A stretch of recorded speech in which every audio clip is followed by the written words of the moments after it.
অসম প্ৰদেশ কংগ্ৰেছ কমিটিৰ মাননীয় সভাপতি গৌৰৱ গগৈ ডাঙৰীয়াৰ লগতে কেন্দ্ৰৰ নেতৃবৃন্দই মোক যিটো গুৰু দায়িত্ব অৰ্পণ কৰিলে দৰং জিলাৰ কংগ্ৰেছ কমিটিৰ সভাপতি পদত মই তেখেতসকলক সকলোকে ধন্যবাদ কৃতজ্ঞতা জ্ঞাপন কৰিছো।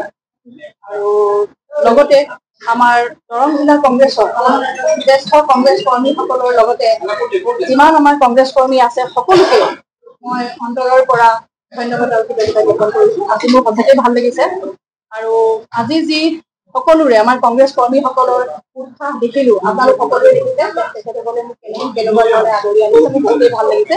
আৰু মই আজিৰ দিনটোত মই যিখিনি দেখিলো এইখিনিৰ পৰা মই এটা কথা মই স্পষ্ট হৈ গলো যে আমাৰ কংগ্ৰেছ কৰ্মীসকল আগতকৈও দুগুণ উৎসাহেৰে মোক সহায় কৰিব আৰু আমি কংগ্ৰেছ দলটো আগুৱাই লৈ যাবলৈ সক্ষম। কি হয়, যিকোনো এটা দায়িত্বত থাকিলে কিছুমান বদনাম সদনাম এইটো থাকেই, চব মানুহৰে থাকে। তেখেত আমাৰ এজন জ্যেষ্ঠ নেতা হয়, তেখেতক মই বহুত শ্ৰদ্ধা কৰো আৰু মানুহৰ ভুল ত্ৰুটি হয়েই।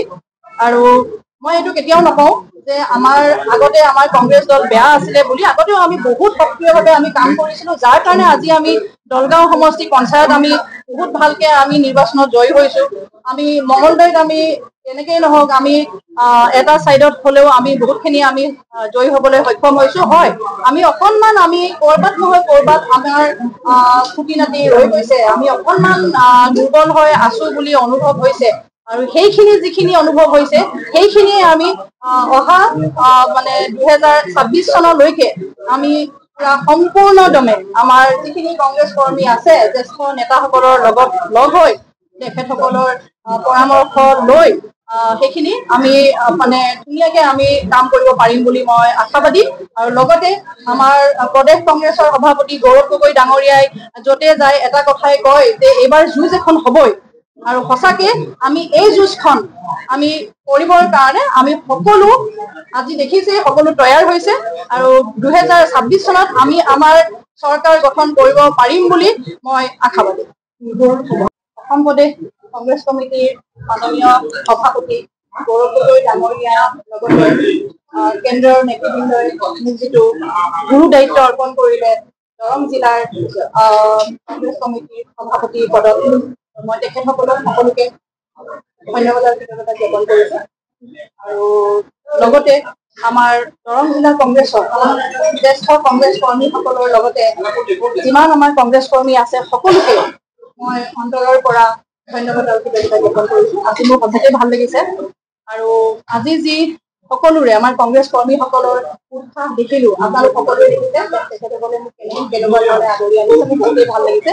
আৰু মই আজিৰ দিনটোত মই যিখিনি দেখিলো এইখিনিৰ পৰা মই এটা কথা মই স্পষ্ট হৈ গলো যে আমাৰ কংগ্ৰেছ কৰ্মীসকল আগতকৈও দুগুণ উৎসাহেৰে মোক সহায় কৰিব আৰু আমি কংগ্ৰেছ দলটো আগুৱাই লৈ যাবলৈ সক্ষম।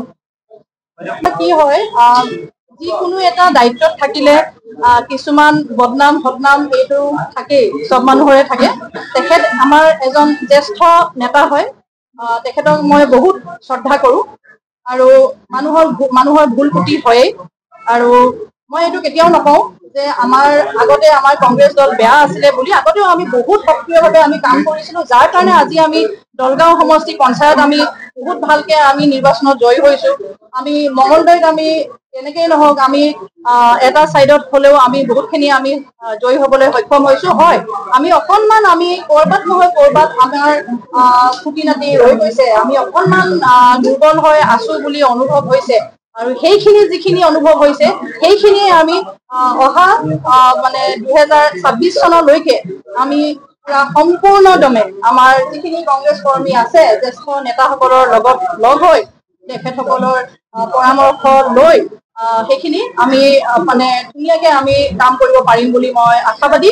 আৰু লগতে আমাৰ প্ৰদেশ কংগ্ৰেছৰ সভাপতি গৌৰৱ গগৈ ডাঙৰীয়াই য'তে যায় এটা কথাই কয় যে এইবাৰ যুঁজ এখন হবই। আৰু সঁচাকে আমি এই যুঁজখন আমি কৰিবৰ কাৰণে আমি সকলো আজি দেখিছে সকলো তৈয়াৰ হৈছে আৰু 2026 চনত আমি আমাৰ চৰকাৰ গঠন কৰিব পাৰিম বুলি মই আশাবাদী।